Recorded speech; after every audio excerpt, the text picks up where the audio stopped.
Kota tanpa buku. Pernahkah kau ke toko buku, perpustakaan, atau taman bacaan? Tidakkah kau merasa istimewa ketika berada di dalamnya? Di sekelilingmu ada berbagai tokoh dari dunia nyata dan hayal, tempat yang pernah kau kunjungi dan yang belum. Informasi dan cerita dari masa lalu, masa kini, dan masa depan. Semua berpadu, semua berada dalam genggamanmu. Saat berada di antara buku, tidakkah kau menjadi raja dan ratu? Ruang dan waktu seolah menyatu tanpa batas. Kau bisa terbang melintasi sekar negara dan melewati berbagai zaman. Kau bisa menyelam ke dalam samudra, melayang di angkasa, bercanda dengan aneka satwa, dan berkelana di tengah padatnya kota juga di rimba raya. Kau tahu, buku adalah jendela dunia, kunci pengetahuan, dan pintu wawasan. Muhammad Hatta, sang proklamator, berkata, "Aku rela dipenjara, asalkan bersama buku, karena dengan buku aku bebas." Melalui buku, manusia terbebas dari ketidaktahuan. Tempat-tempat yang dipenuhi buku adalah harapan berkembangnya pengetahuan dan wawasan. Apa jadinya jika kota tanpa buku? Pantaskah dia disebut kota? Di kota itu, mungkin kabar datang dari sumber lain, dari koran, televisi, atau internet. Mungkin informasi dan cerita datang dari cerita nenek moyang, bagai dongeng-dongeng sebelum tidur. Irama warganya pun tiada beda. Bangun pagi, bertebaran di muka bumi untuk berbagai keperluan, untuk kembali pulang siang atau sore harinya.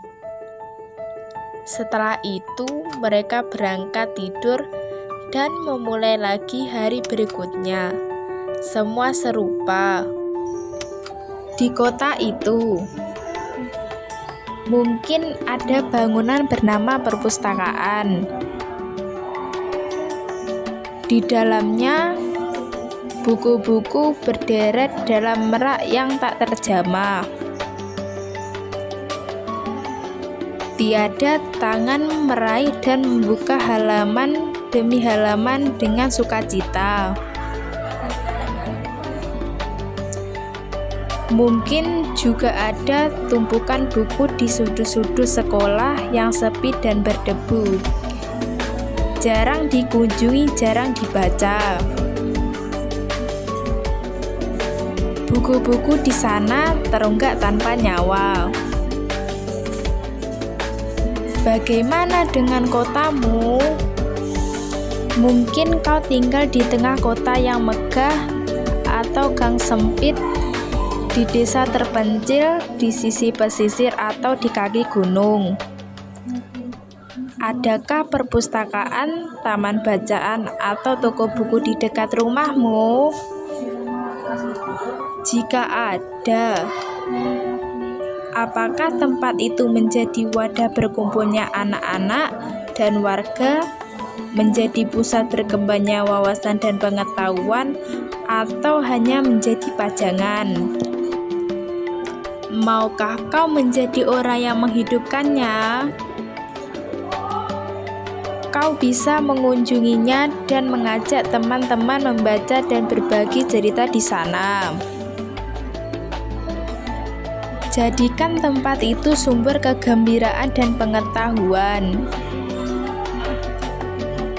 Jika tempat itu belum ada, maukah kau menjadi orang yang mulai menghadirkannya? Kau bisa memulainya dari sudut-sudut di teras rumahmu. mengajak teman-temanmu memulai langkah baru. Jangan biarkan waktu berlalu tanpa buku. Siapapun dirimu, bersahabatlah dengan buku. Dia akan menjadi teman setiamu sepanjang waktu.